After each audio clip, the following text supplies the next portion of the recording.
Hello everybody, it's Christine and it's time for a process video. I have pulled out this picture again. If you watched a video, oh gosh, I guess a week or so ago, I pulled this picture out to use with the new Storyteller collection with Cocoa Vanilla because I really love this picture and I really love that collection. And after I started working with it, I realized it was just not the right mood and feel. I did have someone comment that a Mente collection would be a great compliment, and I 100% agree. And I thought, oh yeah, I've got some Mente. Nope, I've used every bit of it. So I'm going to go to another gorgeous collection, which is a 49 and Market collection. I think it's called Avesta.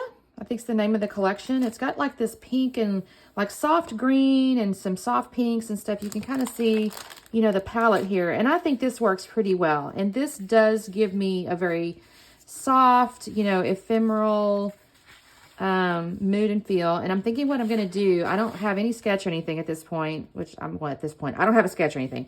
But I love the way this has like this, you know, these corners here. So I'm thinking I'm going to just mount my photo. And I have a ton of little almost solid-y colors here, plus this pretty little floral. So I think I'm going to build just a multiple layer photo mat. And then on the back side of one of these, this one, I'm going to cut out these butterflies, I think, these 3 butterflies, and kind of use those. And then I also still have all of this stuff here, all the little ephemeras and things. I've done a lot of fussy cutting. Sorry about the noise there. But then I also have like these little baubles. Is this open? Here we go. I have like these little, you know, little pretty things here. I like the pink too. So have those. And then of course, all these little like pieces I had, they were punch outs.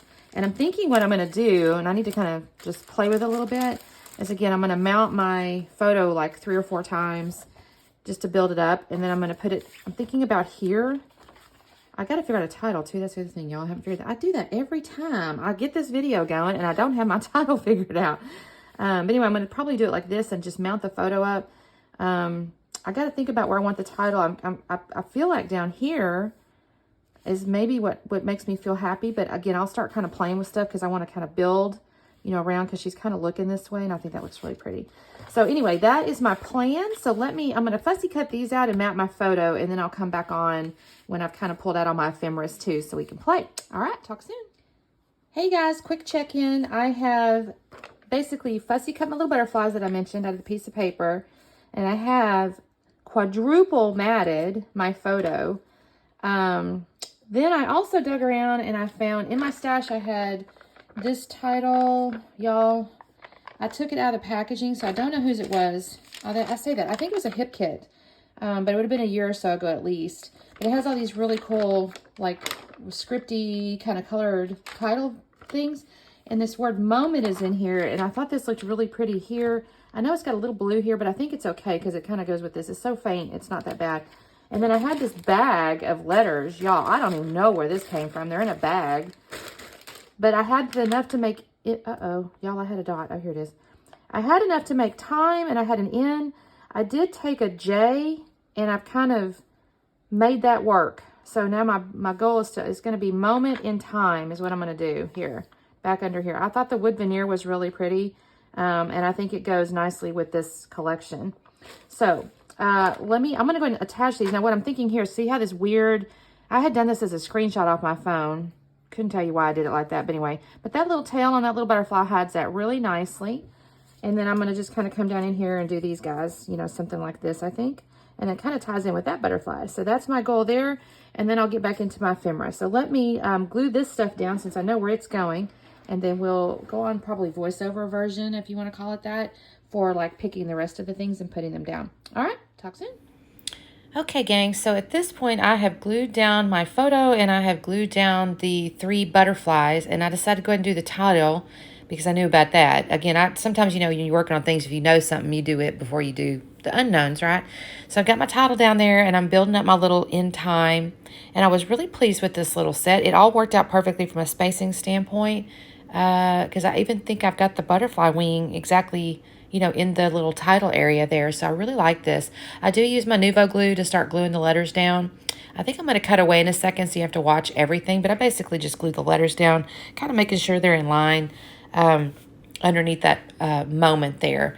So give me just a second and I'll cut over because, again, you don't need to see me glue these down, but that's all I'm doing at this second.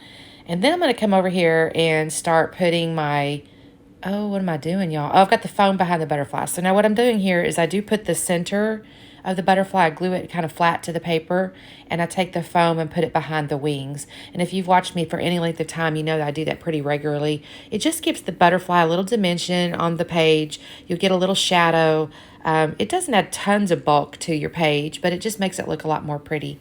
And I'm going to now bring out all these ephemera, and this takes me a minute. And I do turn the light on my little board here because, well, it's darker, and I was trying to look at all these ephemera, and my eyeballs are old, so I do find these postage stamp looking pieces in my ephemera, and I really like these. I'm going to end up putting 3 in the upper right corner there. I'm just building out this diagonal, and I'm going to end up with 2 in the lower left, but for the moment I've got these 3 that I'm just doing it on the edges, really, basically. Again, I'll sometimes, glue part of one down flat to the page, and then I'll end up using just the foam on the edges. And so I did that with the Beauty. I glued it flat and then put a little foam squares behind the top part, and I did the same thing with Lovely. Memories, I actually glued flat, so I didn't create any dimension on Memories. Then I'm going to go do down here in the lower left corner down here with Memories again, although this one's a bigger version, and then Beauty, which is a smaller version, so it's kind of the reverse of the upper right there. I love these little postage stamps, though. I thought they turned out really cute on this page. They're just adding, a little, well, I ended up using more words than I thought I was originally, but I think it looks okay because they're all tied together. So I'm putting my glues down here, and now I'm going to go through these flower pieces, and I'm going to try to, again, just kind of flesh out these corners. So, because, the cool part is it did have these florals printed on the page, but I want to give the florals interest and dimension. So I'm going to add additional leaves and little flowers and stuff like that. So the leaves, I will tell you, I had punched these out, and some of the little branches are just so thin. One of them I did actually tear and had to just kind of reattach, but you can't tell. And I love it. I think it looks great. So again, I'm just taking my little leaves here. I probably should have cut some of this out because it is me just kind of sorting and picking. But sometimes I think it makes some sense to let you guys see the thought process too. So I'm just picking ones that seem to make the right size or seem to offer, a little bit different color or something along those lines. I find these little florals right here, and I am building out over the corner of this picture here. And then I do pick this rose up, but I don't use it right there. I end up putting it back, actually. I pull a smaller one out. My plan is, and you'll see me do this in a minute, my plan is to put these pieces to kind of build out the floral pieces, and then I am going to come in with those little enamel shiny dot things, and I'm going to add that to the page on top once I've got that done. Typically when I'm doing a layout, I'll start with the bigger elements first and then work the smaller ones in. It's kind of like there's an old...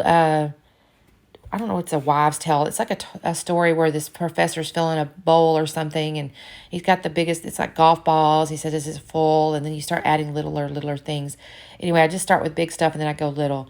And then I turn around and told you that, and I've added this little corner thing up here. I decided the top left corner of the picture needed a little something. She looked a little too naked.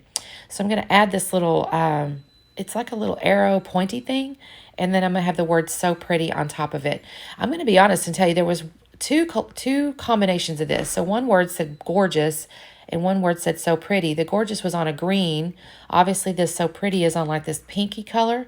And then one of my little arrows was this soft green, and one of my little arrows was a soft pink. And so I went back and forth on using the green and the pink, the opposites, basically the reverses. But I ended up deciding on this pink as the top part because I think it brought in the pink of the butterfly in the lower left and that real kind of pink color in that upper right floral there. Now here's where I'm going to pull out my little baubles, and I'll start with this really big one. It's got a little bit of sparkles in it, and it's really pretty. So I'm going to tuck it in here. I will end up having to come up with new glue because it's not going to stick well. I'm so sorry. My daughter just walked in and scared the crap out of me. So now I'm going to glue this down. This picture I think I mentioned in the intro or maybe in the last video that I was kind of carrying on about it. It's a picture in New York where she was having photographs taken. I just love this ethereal look and feel. So it's just this soft collection worked really well. I would encourage you when you're looking at your pictures and you're trying to pick collections, kind of think about mood and feel and the I don't know, the thoughts that you're having or the emotions you're having, and make sure your color combinations and your papers kind of match that thought. So again, I'm just going around through here with these little baubles, and I'm just going to fill in these little spots. And I'm kind of picking different of the greens. I didn't go into the pinks. I have a pink that's basically matching, and I didn't get into that. I thought about it, but I thought, no, I'm going to stay on this green side. And I actually pull out one that says Hope. I thought that was really pretty. It's already up on a little foam piece, and I'm going to add that. I'm going to actually add another couple of those that are in the green. One says Strong and one says Dream, and I'll add those in a second. Here's where I started. I realized I didn't glue that Loved down, and I did want that up there too. So I'm going to have to glue that down because I almost forgot. And I'm going to again come back to my little baubles. I'm going to add my little baubles in here. One of these I will switch out to because I realize I have a bigger one. It's that one right above the leaf there below Beauty. It's a little bit big because it matches the popped up one, and I don't want it to be the same size, so I'm going to end up switching that out for a smaller one. But for the moment, I'm working my way around the page with these little baubles. I'm not even counting. I guess there's a possibility I didn't do even or odds or whatever the deal is, but I'm just making my way around the page, putting them where they feel right. And I'm almost done, y'all. I'm just working my way through that, and I think I'm going to end up, yeah, this is where I decide to put one. That's the little strong one. This is where I look at that bigger one. I go, no, you're too big, and I'm going to switch it out. After I do this, though, I don't do any mixed media. I thought about doing some paint sprinkles, and I decided, no, I'm going to let my little baubles be the sprinkles. And so that's what I'm going to do. I'm going to have my little baubles here. Y'all, it's a little bit early on a Sunday morning, so apologies if I sound kind of sleepy. We were out with friends last night and had a really good time. And I did have me a Bahama Mama, and it was so good. I'm not going to lie. And it was a great time. I really enjoyed it. And that is all I'm going to do the layout. So I'm going to slow it down so you can see the details here. It's really neat. And this is really thick cardstock too, y'all. This is a great collection. And the Market 49 and Market is a really solid, good quality paper. So it's really thick and hardy to hold all these little embellishments here. So anyway, thanks so much for watching. I hope you guys have a great day. Check out my Instagram. You can see a daily inspiration over there usually, unless I get behind, but most of the time it's every day. Anyway, we'll talk again soon. Bye.